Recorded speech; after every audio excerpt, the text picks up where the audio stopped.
मुखर्जी अखंड भारत के स्वप्न दृष्टा। याद करिए, जब अंग्रेजों ने बंगाल को, पूरे बंगाल को पाकिस्तान में देने की साजिश रची, तो बहनों और भाइयों, उसके खिलाफ जो आवाज मुखर हुई थी, वह आवाज कोई और नहीं थी, यही आवाज थी जिनकी प्रतिमा का अनावरण आज यहां पर हो रहा है। डॉक्टर श्यामा प्रसाद मुखर्जी ने उस समय शंखनाद किया था और बंगाल को, पूरे बंगाल को हम पाकिस्तान का हिस्सा नहीं बनने देंगे। आज उसी का परिणाम है। ये सुखद अनुभूति का क्षण है कि जब हम 125वीं जयंती के कार्यक्रम के साक्षी बन रहे हैं, तब उस बंगाल में भी भारतीय जनसंघ के नए रूप में भारतीय जनता पार्टी का कमल खिल रहा है। और बहनों भाइयों, ये कमल केवल सत्ता का नहीं, बल्कि ये कमल समृद्धि का है, सुशासन का है, सुरक्षा का है और हर नागरिक के लिए, हर नौजवान के लिए, हर बहन और बेटी के लिए सुरक्षा की एक आश्वस्ति का कमल भी है। बहनों और भाइयों, एक और जहां भारत की अखंडता के लिए डॉक्टर श्यामा प्रसाद मुखर्जी ने अपना बलिदान दिया था। याद करिए किन परिस्थितियों में डॉक्टर श्यामा प्रसाद मुखर्जी ने कार्य किया होगा। और वे तो मंत्री थे। स्वतंत्र भारत में जो पहला कैबिनेट बना था, वह सभी दलों के नेताओं को मिलकर के बनाया गया था। यह सच है कि पंडित जवाहरलाल नेहरू उस कैबिनेट में प्रधानमंत्री बने, लेकिन मंत्री अलग अलग दलों से भी थे। डॉक्टर श्यामा प्रसाद मुखर्जी हिंदू महासभा से उस कैबिनेट में मंत्री बने थे, लेकिन जब नेहरू सरकार ने देश की भावनाओं के विरुद्ध तुष्टीकरण की नीति पर चल करके भारत की अखंडता के विरुद्ध आचरण करना प्रारंभ किया, उसके खिलाफ कोई स्वर मुखर होकर के सामने आया था, तो वह स्वर था डॉक्टर श्यामा प्रसाद मुखर्जी का।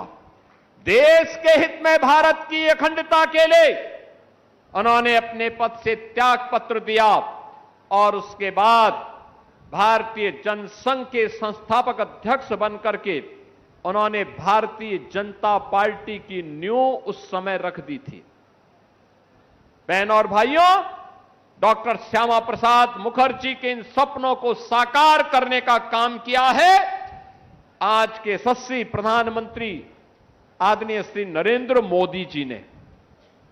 आज कश्मीर में धारा 370 समाप्त हुई।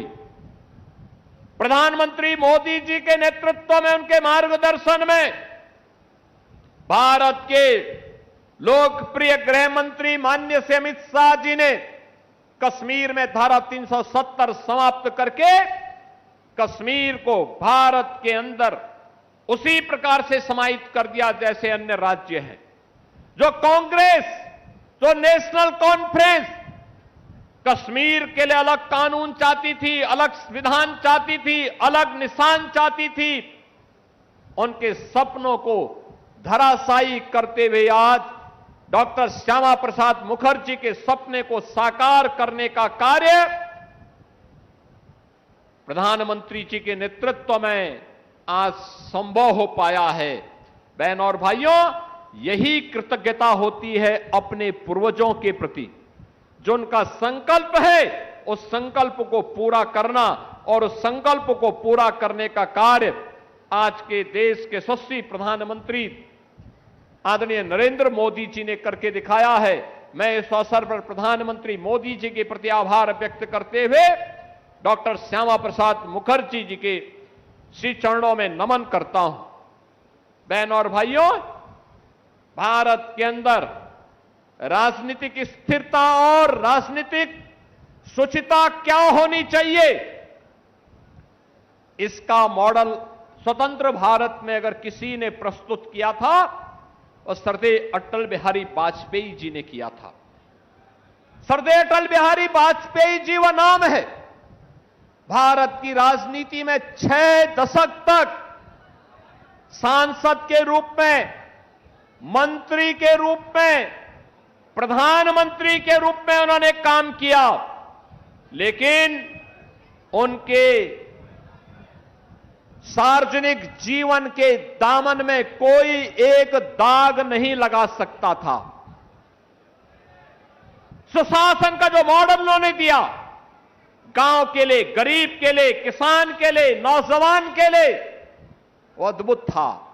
ये मेरा सौभाग्य है कि जब वो प्रधानमंत्री बने तो मुझे सांसद के रूप में उनके साथ उनके कार्यों को नजदीक से देखने का अवसर प्राप्त हुआ था, और कितनी सहजता, सरलता के साथ सरदार अटल बिहारी वाजपेयी जी ने पूरे देश को राजनीतिक स्थिरता के दौर में ले जाकर के सुशासन का एक मॉडल दिया। और मुझे अत्यंत आनंद की अनुभूति हुई कि आज यहां पे सरदार अटल बिहारी वाजपेयी जी की इस भव्य प्रतिमा का भी अनावरण आज मुझे करने का अवसर प्राप्त हुआ है। बहनों और भाइयों, ये जीवन राष्ट्र को समर्पित है। भारत की आत्मा सनातन धर्म में बसती है और प्रभु राम भारत की आत्मा के मूल स्रोत हैं। राम का मतलब राष्ट्र है। भारत राष्ट्र को एक उत्तर से दक्षिण तक एकता के सूत्र में बांधने वाला कोई नाम है, वह राम का नाम है। इस मंत्र को लेकर के भारत के लिए अपना पूरा जीवन समर्पित करने वाले, सनातन मूल्यों के प्रति अपना पूरा जीवन समर्पित करने वाले सरदार अशोक सिंघल जी की भी भव्य प्रतिमा आज यहां पर अनावरण हुई है। बहनों और भाइयों, आज श्री राम जन्मभूमि पर भगवान राम का जो भव्य मंदिर हम देख रहे हैं, आज की जो अयोध्या हम देख रहे हैं, ये अयोध्या, ये भव्य मंदिर, ये सरदार अशोक सिंघल जी की ही परिकल्पना का आधार है। याद करिए, राम जन्मभूमि आंदोलन आजादी के बाद का सबसे बड़ा सांस्कृतिक आंदोलन, सबसे बड़ा सांस्कृतिक आंदोलन, देश के सभी पूज्य संतों को एक मंच पर लाने का अभिनव कार्य, और फिर पूज्य संतों के साथ मिलकर के संघ परिवार की ताकत का इस्तेमाल करते हुए उस समय पूरे देश के अंदर एक ही नारा 1980 के मध्य से लेकर के 90 के दशक में एक ही नारा गूंजता था। जहां जाओ, उत्तर में, दक्षिण में, पूरब में, पश्चिम में, एक ही नारा हर व्यक्ति के मुंह से निकल पड़ा था। जाति का बंधन नहीं, क्षेत्र का बंधन नहीं, भाषा का बंधन नहीं, चारों ओर एक ही गूंज थी, राम लला हम आएंगे, मंदिर वही बनाएंगे। राम लला, जो राम मंदिर के काम न आए वह जवानी बेकार है। इस प्रकार के